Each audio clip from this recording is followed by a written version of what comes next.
A crucial UN gathering on climate change is scheduled to start in Dubai this week as leaders seek a viable green energy transition. So what is the significance of this year's summit? What issues look to fuel much debate? And what are pundits proposing to strengthen Korea's green strategy? Hello and welcome. You're watching Wednesday's edition of Issues and Insiders. I'm Min Sunhee. Today we touch upon the upcoming global gathering on climate change and the tasks ahead. For this, I have Professor Chung Suh-yong from Korea University here in the studio. Professor Chung, it's a pleasure to have you back. Hello, how are you? Fine, thank you, Professor. I also have Kwon Soa with us, so it's good to have you with us. Good to be here, Sunny. Right then, Soa, straight off, let's begin with some background information about the Conference of the Parties and this year's agenda over in Dubai. Right, so we call them COPs in short, and the formal name being the Conference of the Parties to the UN Framework Convention on Climate Change. So the UNFCCC is a multilateral treaty that was adopted in 1992, providing a basis for international negotiations on climate issues. The convention has 198 members, including all UN member states, so it's easier to think of it as the UN Climate Change Conference. The first ever gathering took place in Berlin in 1995, and then years after, landmark treaties like the 1997 Kyoto Protocol and the 2015 Paris Agreement were adopted.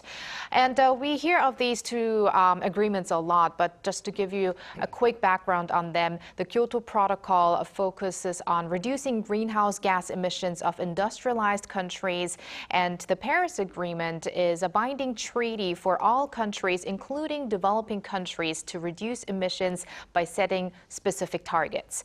Now, the ultimate goal of the UNFCCC is stated like this: stabilization of greenhouse gas concentration in the atmosphere at a level that would prevent dangerous anthropogenic or human-induced interference with the climate system.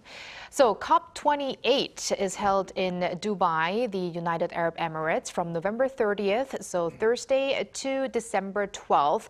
And the focus this year is expected to be on funding climate change initiatives, especially how to make that possible for vulnerable countries, as well as the first review of the progress made by countries towards achieving the goals of the Paris Agreement. And that's got to do with the global Stocktake, which we'll be talking about in a bit. And around 70,000 participants are expected at this year's event. That would include world leaders, business leaders, government representatives, climate experts, indigenous peoples, as well as the youth. Right, and it would also include our Professor Chung Suh-yong from Korea University, who will be attending the event this year as well. Professor Chung, pundits claim that this year's gathering comes amid greater concern over climate change. What are your thoughts? Well, I personally think that depending on the outcome of the COP28, I might decide whether I need to cover the later COP meetings or not. Simply because we are facing very great challenges, largely due to the breakout of the Ukraine situation, because that has raised serious concerns about energy systems, especially in Europe. So taking Germany's example, which we thought is a champion of the renewables, actually it has become very, very difficult for them to meet their energy demands because they cannot rely on the gas and natural gases anymore. And then there are other unprecedented, unhappy breakouts, including situation in Israel and others. Those general security situation has brought up a lot of issues regarding the possible effective cooperation at the global level among all the nations. So depending on the details, the discussions in the COP, and then as I said, that it will decide the future of the climate change regime. Right, and amid these broader concerns, Soa, like you mentioned earlier, the first global stocktake of the world's climate action under the Paris Agreement, of course, is set to be shared in Dubai. What exactly does this mean? Right, Sunny, as the definition of a stocktake in this context is the reassessment of a situation, progress, or prospects. It's the evaluation of climate action taken around the world. To be more exact, the stocktake of global climate action under the Paris Agreement. The global stocktake is going to take place every 5 years, and the first ever is to be delivered now in Dubai, aiming to bring about a crucial opportunity to correct course and spur global climate action. Specifically, it's the evaluation of how much countries are on track of their 2030 deadlines regarding the reduction of emissions that was agreed upon at the COP28 in Paris, as we're now halfway to that deadline.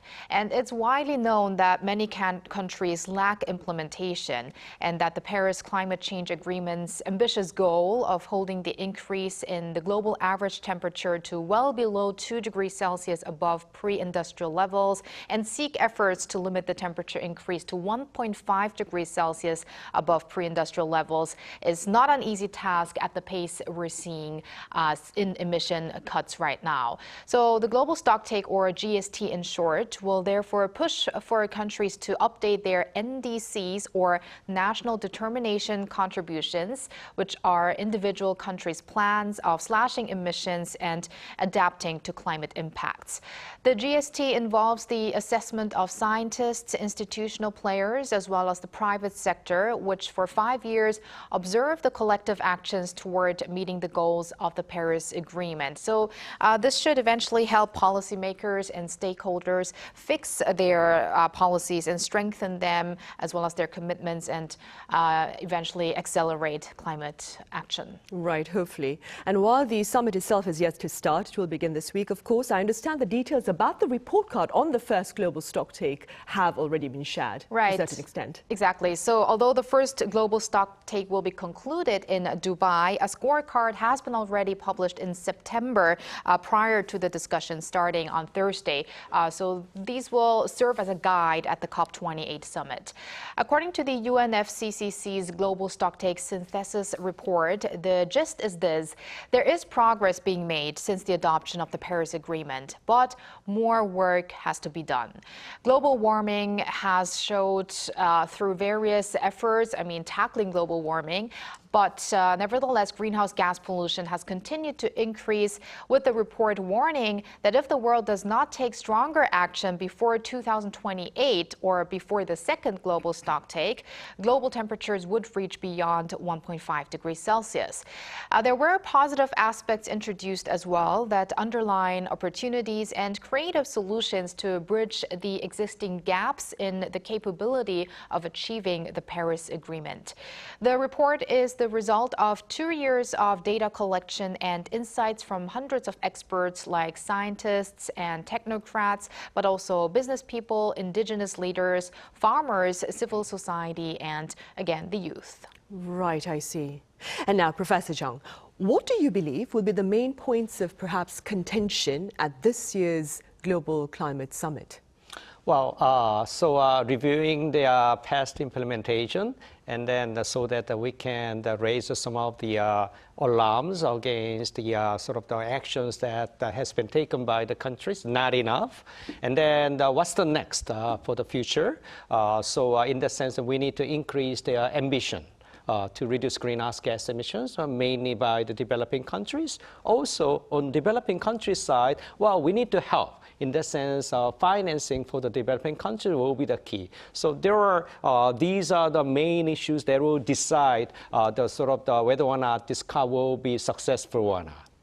And what agreement, Professor Chung, do we need to reach at this particular summit in order for us, the world that is, to step closer to its goals? Well, eventually there will be some non-legally binding declaration or package or whatever they will call later on will be introduced by the plenary meeting of the last day of the COP28. And then, as I said, that they will highlight the current status of the implementation of NDC as explained already here. And then once again, the key issue in this year is in terms of how to implement the Paris Agreement is the finance. So we had discussions on loss and damage. That's part of the financing package. Also, we have to reach the 100 billion US dollars goals, and then the next step will be how can we increase that amount. And then next question is who will actually make the donation. So is it China still a beneficiary? Korea is still a beneficiary, or Korea needs to take more positive actions? So all these things will be discussed. And then developed countries, once again, will ask the developing countries to take more serious actions to reduce greenhouse gas emissions. There are very serious barriers, lines, though, among these issues. Right. And speaking about Korea's efforts to reduce greenhouse gas emissions, it has pledged that it will reduce these emissions by 40% from levels seen in 2018 by the year 2030. Now, pundits claim we need to have a strategic shift in strategy if we want to achieve this particular goal. What do you think? Well, as you said, that we need to have a strategic shift. And the strategic shift planning and implementation can only be made by the very high-level political support from the President Office and throughout the entire ministries, right? In the sense that we need to even increase the level of the interest and the leadership role by the President Office in achieving the already detailed plans that we have prepared for, so that I think we can achieve the 40% target. But question is how to do it. Do we have an ambition to achieve that? Once we achieve that, it will ensure our sustainable development as well. So it's time for us to coordinate actions with a very high level of the political backup by the President Office and other ministers. Right, I see. Meanwhile, so as Professor Chung mentioned, another important issue at this year's gathering is the potential establishment of the Loss and Damage Fund. For those of our viewers who may not be familiar with this particular fund, could you give us a bit background information? Sure. The Loss and Damage Fund, the idea of it actually has been with us, for 3 decades or so at COP meetings. This fund should work as a support measure for developing countries that are more vulnerable to climate change, while wealthier nations are often seen as the culprit to disasters potentially caused by large amounts of greenhouse gas emissions by these rich countries. So activists have been claiming for a long time that historically poorer nations have contributed less to climate change due to their fewer release of gases, but are the ones hit hardest by global warming. So namely in the form of various extreme weathers or floods, droughts, hurricanes, rising sea levels, etc., with these developing countries having more difficulties to overcome these kinds of extreme conditions, especially due to financial problems. So at the COP27 last year in Egypt, the landmark achievement made was the long overdue agreement to establish the Loss and Damage Fund. But here's the big but: it's not yet decided which of the rich countries will pay into the fund and how much contributions they will actually make. A draft agreement was concluded a few weeks ahead of the COP28. However, it's not clear whether it will be smoothly approved at the meeting or not, as either the wealthy countries or developing nations or both could block the adoption, or maybe more discussions are needed for the details. So I think it might be a little too premature to say that really we'll have an establishment of the fund at this year's summit. Right, and let's extend a bit on what Soa has just mentioned. Professor Chung, what are the key issues with regard to dispute about the Loss and Damage Fund? Well, actually, in order to understand what's going to be the likely outcome out of this agenda, we need to see some of the related other issues as well. Number one, I think I have a little bit of the positive sense of getting something out of this agenda, simply because last year in Sharm el-Sheikh, this agenda was almost a mission impossible to agree upon. But at the last minute, it happened, because there were 2 phone calls coming from Washington and Beijing, because a few days before the closing the COP27, there was a G20 meeting held in Bali, where two summits of the United States and China agreed to cooperate on climate change. We pretty much assumed that there were two phone calls that helped largely to countries to agree upon this. And then, as we all know, in APEC meeting, there was another statement again made by the two summits, China and United States, and to continue to cooperate on climate change. That's a good aspect. And then there is a potential hindrance. Once again, developed countries do not want to continue to just pour their financial resources without having anything in achieving the climate change goal. So they are asking very seriously about additional efforts put forward by the developing countries to reduce greenhouse gas emissions. There will be the major emitters in the future, and you don't have a plan now, and then we will die. So it's not that easy for us to talk about. And then third, who's going to pay, right? And then, as I indicated at Republic of Korea, in accordance with the definition of the UNFCCC, we still belong to the developing country groups. And then, shall Korea still receive the funds, benefits? I don't think so. What about the China? What about the India? What about Indonesia? Indonesia sometimes make already pledges to the GCF, same with Mexico. And these are countries are all defined as a developing country. So who's going to pay? Because the world economy landscape has been changed, and then can he reflect them? And then it's going to become a very different agenda if you to become a climate change ambassador of these countries in the negotiations to talk about the issues. So it's all complicated package that we need to go through. Right, and against that backdrop, though, Professor Chung, the unit administration has spoken of intentions to better support less fortunate countries in their fight against climate change. That being said, what do you suppose would be productive support framework? Yeah, I hope that President Yoon is listening to our news, right? He's doing that. I think he already emphasized the importance of, green ODA in the last year's General Assembly meeting and this year's General Assembly meeting. And I know that the Korean government is planning to, largely increase the amount of the ODA, right, in this area. And the question is whether or not Korea's this good package has been aligned with the global schemes or regional schemes. In that sense, there is a need to make further efforts to align the Korea's green ODA package with loss and damage. Maybe we can create a new fund within the loss damage framework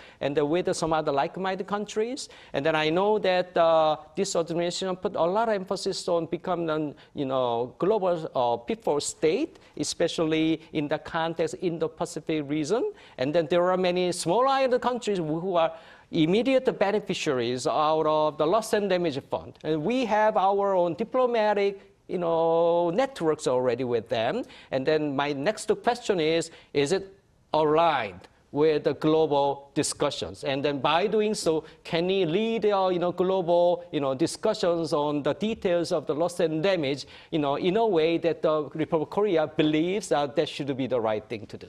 Right, I see. Meanwhile, so what's on the agenda then right after the COP28 in Dubai?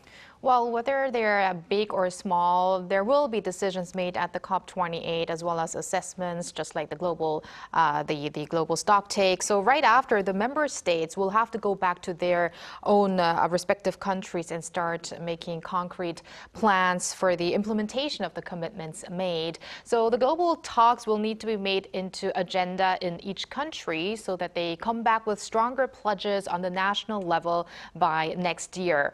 So speaking of next year, the host of COP29 is expected to be decided on in Dubai. Although a country in Eastern Europe would be up next, Russia's war in Ukraine is making it complicated and finding the process is being complicated by the war, the situation. So that's why the UNFCCC said that there is no formal deadline in choosing the host, but if there is no agreement in the Eastern Europe group, Germany, Bonn, would be the host country, which is where the UN Climate Secretariat is headquartered. Right, and amid the debate over the next venue, then, Professor Chung, what are your personal prospects with regard to this year's summit on climate change? Well, as I already indicated, that it's going to be very difficult. It will decide the future of the UN climate change regime. And then partially, I want to remain as a positive because of the two big giants agreements on the climate change cooperation.